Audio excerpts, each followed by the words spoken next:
ராமநாதபுரம், திருவாரூர், நாகை உட்பட 10 மாவட்டங்களில் அடுத்த 3 மணி நேரத்திற்கு மிதமான மழை பெய்யும் என்று வானிலை ஆய்வு மையம் தெரிவித்திருக்கிறது. விவரங்களுடன் நிகழ்ச்சியை செய்தியாளர் லிபிகா. விவரம் என்ன? தமிழகத்தில் இன்று பிற்பகல் 1 மணி வரை நாகப்பட்டினம், திருவாரூர், ராமநாதபுரம், தூத்துக்குடி, திருநெல்வேலி மற்றும் கன்னியாகுமரி ஆகிய 6 மாவட்டங்களில் இடி மின்னலுடன் கூடிய மிதமான மழைக்கு வாய்ப்பிருப்பதாக சென்னை வானிலை ஆய்வு மையம் தகவல் தெரிவித்திருக்கின்றது. மேலும் புதுக்கோட்டை, தஞ்சாவூர், சிவகங்கை, விருதுநகர் ஆகிய 4 மாவட்டங்கள் மற்றும் காரைக்கால் பகுதிகளில் இடி மின்னலுடன் கூடிய மிதமான லேசானது முதல் மிதமான மழைக்கு வாய்ப்பிருப்பதாகவும் தெரிவிக்கப்பட்டிருக்கின்றது. இன்று பிற்பகல் 1 மணி வரை தமிழகத்தை பொறுத்தவரை 10 மாவட்டங்களுக்கு மழைக்கான வாய்ப்பு இருப்பதாக சென்னை வானிலை ஆய்வு மையம் தகவல் தெரிவித்திருக்கிறது. நன்றி லிபிகா.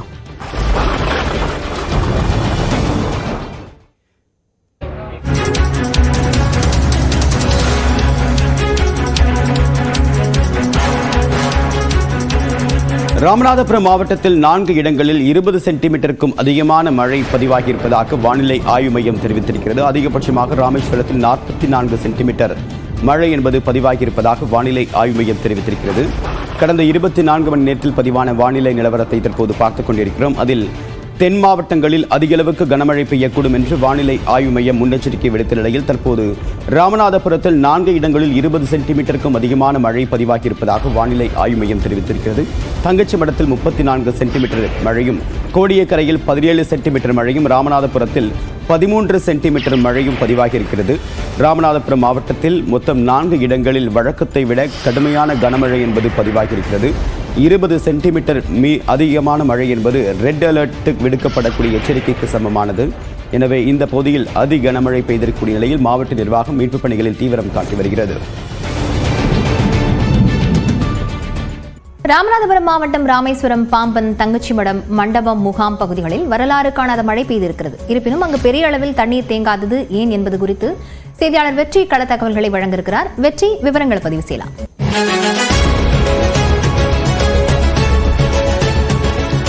லவண்யா, ராமநாதபுரம் மாவட்டத்தில் இந்த ராமேஸ்வரம், தங்கச்சிமடம், பாம்பன், மண்டபம், முகாம் ஆகிய 4 பகுதிகளில் ராமேஸ்வரத்தில் மட்டும் நேற்று ஒரே நாளில் 43 சென்டிமீட்டர், அதுக்கப்புறம் தங்கச்சி மடத்தில் 33 சென்டிமீட்டர், பாம்பன்ல 28 சென்டிமீட்டர், மண்டபம் முகாமில் 27 சென்டிமீட்டர்னு இது வரலாறு காணாத அளவுக்கான மழை. இத சூப்பர் கிளவுட் பஸ்ட், பெரும் மேக வெடிப்பு அப்படின்னு வானியல் ஆய்வாளர்கள்லாம் குறிப்பிடுற அளவுக்கான மழைங்கிறது பதிவாக இருந்தது. அப்படி இருந்தும் கள யதார்த்தம் என்னவாக இருக்குன்னா, பொதுவாக இவ்வளவு பெரிய மழை பெய்யும் பொழுது அது ஒரு நகர்பகுதியில, சமவெளி பகுதியில, அல்லது இப்ப கடந்த ஆண்டு திருநெல்வேலி, தூத்துக்குடி பகுதியில கரையோர பகுதிகளில் பெய்யும் பொழுது எவ்வளவு பெரிய பாதிப்புகளை ஏற்படுத்துன்னு பார்த்தோம். அதே அளவுக்கான பாதிப்புகள் இங்கேயும் ஏற்பட்டிருக்கலாம் அப்படின்னு எதிர்பார்க்கப்பட்ட நிலையில களத்துல அது வேற தலைகீழாக இருக்கிறது. இங்க எங்கேயும் பெரிய அளவுக்கு 90% எங்கும் பாதிப்புகள் இல்ல. இந்த மண்டபம் முகாம் பகுதியில் மட்டும் ஒரு சில இடங்கள்ல குடியிருப்பு பகுதிகளில் முழுக்க தண்ணீர் சூழ்ந்திருக்கிறது. ஒரு 100 வீடுகள் பாதிக்கப்பட்டிருக்கு. மற்றபடி பாம்பன்லயோ, ராமேஸ்வரத்திலயோ, தங்கச்சி மடத்திலயோ காலைல நாம பயணிச்சு நேரில் பார்த்த வரைக்கும் வீடுகளுக்குள்ள வீடுகள் பகுதிகளுக்குள்ள தண்ணீர் இப்ப தேங்கல. ஆனா நேற்று மாலை மதியம் வரைக்கும் தண்ணீர் இருந்தது. முழங்கால் அளவுக்கு தண்ணீர் இருந்து இரவுக்குள்ள முழுமையாக வடிந்திருக்கிறது. அதுக்கு முக்கிய காரணமா சொல்லப்படக்கூடியது இந்த பகுதிகளினுடைய கடலோர நிலவியல் அமைப்பு. கடலோர பகுதிகளில், கடற்கரையை ஒட்டியிருக்கூடிய பகுதிகளால உடனடியா தண்ணீர் வெளியேறி கடலுக்கு சென்றிருக்கிறது ஒன்று. இன்னொன்னு, இந்த வீடுகள், குடியிருப்புகள்லாம் அவ்வளவு அடர்த்தியா, அவ்வளவு நெருக்கமான குடியிருப்பு கிடையாது. இடைவெளிகள் இருக்கிறதுனால தண்ணீர் வெளியேறதுக்கான வாய்ப்புகளும் அங்க கிடைச்சிருக்குது. இந்த மண்டபம் முகாம் பகுதியில் மட்டும் பள்ளமான பகுதியில் குடியிருப்பு இருக்கு. தண்ணி வெளியேறதுக்கு ஒரு ஊரணியில் ஒரு சின்ன அடைப்பு இருக்கு. ஒழுங்கா தூர்வாராத காரணமாகத்தான் இங்கேயும் தண்ணீர் தேங்கி இருக்கிறதாக ஒரு புகாரை மக்கள் சொல்றாங்க. இப்போ இவ்வளவு பெரிய பாதிப்புகள்ல இருந்து தப்பிக்கிறதுக்கு இன்னொரு காரணம், ஏன் பாதிப்பு தொடரல அப்படின்னா, நேற்று மாலையோட அந்த கனமழை அப்படிங்கிறது நின்று இருக்குது. அது தொடர்ந்து இருந்தா நிச்சயம் இன்று காலை நம்ம பார்க்கும்பொழுது மிகப்பெரிய அளவுக்கான பாதிப்பு செஞ்சிருக்க முடியும். கிட்டத்தட்ட ஒரு 6-7 மணி நேரத்துக்குள்ள முழுமையாக இந்த பாம்பன், ராமேஸ்வரம், தங்கச்சிமடம் பகுதியில் இயல்பு நிலைக்கு வந்திருக்குது. இன்னும் நாள் முழுக்கவும் நாம இன்னும் பல பகுதிகளுக்கு இந்த மழை அதிகமாக பதிவான பகுதியில் நேரில் போக போறோம். அங்கு என்ன மாதிரியாக நிலை இருக்கிறது அப்படிங்கறத பார்க்க போறோம். இதுவரைக்குமான நிலை அப்படிங்கிறது இந்த பகுதி பகுதிகளில் எங்கும் பாதிப்புகள் இல்லை அப்படிங்கிறது தான். இப்ப மிக முக்கியமா எழக்கூடிய இறுதி கேள்வி என்னன்னா, இவ்வளவு பெரிய மழை பெஞ்சு முழுமையும் கடலுக்கு தான் போயிருச்சா, அது நீர்நிலைகளுக்கு சென்று சேமிப்பதற்கான வழிகள் இருந்திருக்கா அப்படிங்கிறதும் மிக முக்கியமாக இப்போது எழுந்திருக்க கேள்வி. அது தொடர்பாகவும் நாம நேரில் சென்று அது தொடர்பான விளக்கங்களையும் அது தொடர்பான ஆய்வுகளையும் நாம் மேற்கொள்ளவிருக்கிறோம். லாவண்யா, நிச்சயமாக தொடர்ந்து அது குறித்த விவரங்களை பதிவு செய்ய வெற்றி. தற்போதைய விவரங்களுக்கு நன்றி.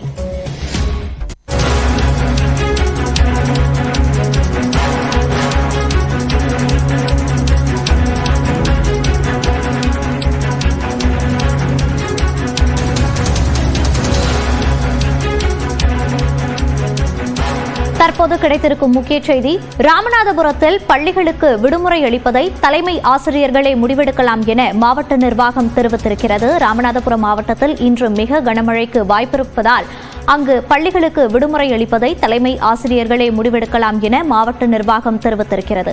இன்று ராமநாதபுரத்தில் மிக கனமழைக்கு வாய்ப்பிருப்பதாக வானிலை ஆய்வு மையம் தெரிவித்துள்ளது. இதனையடுத்து பள்ளியின் சூழ்நிலையை கருத்தில் கொண்டு பள்ளிக்கு விடுமுறை அளிப்பதை தலைமை ஆசிரியர்களே முடிவு செய்யலாம் என மாவட்ட நிர்வாகம் தெரிவித்துள்ளது.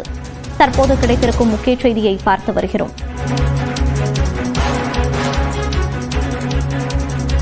தொடர்ந்து சூப்பர் 60 செய்திகளை பார்க்கலாம். தமிழ்நாட்டின் பல்வேறு பகுதிகளில் பரவலாக மழை பெய்தது. திருவாரூர் மாவட்டம் திருத்துறைப்பூண்டி மற்றும் அதன் சுற்றுவட்டார பகுதிகளில் கனமழை கொட்டி தீர்த்தது. திருவாரூர் மற்றும் அதன் சுற்றுவட்டார பகுதிகளில் விட்டுவிட்டு கனமழை பெய்தது. நாகை மாவட்டத்தின் பல்வேறு பகுதிகளில் கனமழை பெய்தது. 3 நாளாக நீடித்த மழையால் சாலைகளில் மழைநீர் வெள்ளம் போல் பெருக்கெடுத்து ஓடியது.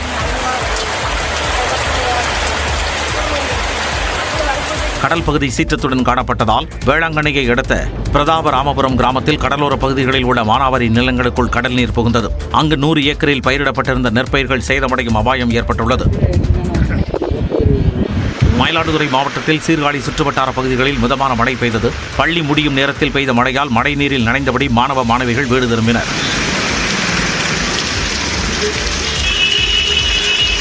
சிவகங்கை மாவட்டத்தில் காரைக்குடி, திருப்பத்தூர் உள்ளிட்ட பகுதிகளில் 8 மணி நேரத்திற்கு மேலாக மிதமான மழை பெய்தது. இதனால் மக்களின் இயல்பு வாழ்க்கை பாதிக்கப்பட்டது. புதுச்சேரிக்கு உட்பட்ட காரைக்காலில் தொடர்ந்து 7 மணி நேரம் மழை கொட்டியது. இதனால் சாலைகளில் மழைநீர் ஆறுகள் போல் பெருக்கெடுத்து ஓடியது.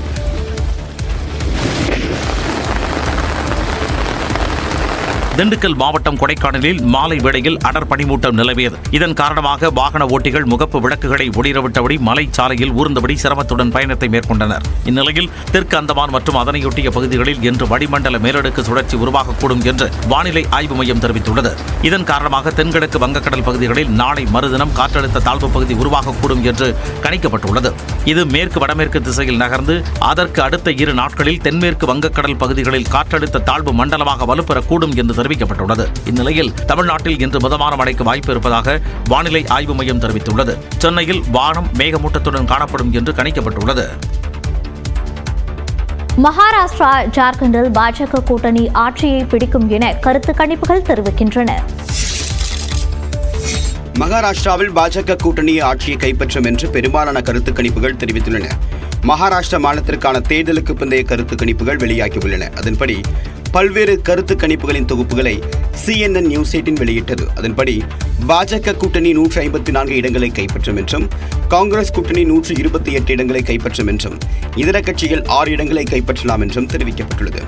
ABP மேட்ரிக்ஸ் வெளியிட்ட கருத்து கணிப்பில் பாஜக கூட்டணி 150 முதல் 170 இடங்களையும், காங்கிரஸ் கூட்டணி 110 முதல் 130 இடங்களையும், மற்ற கட்சிகள் 8 முதல் 10 இடங்களை பிடிக்கும் என்று குறிப்பிடப்பட்டுள்ளது.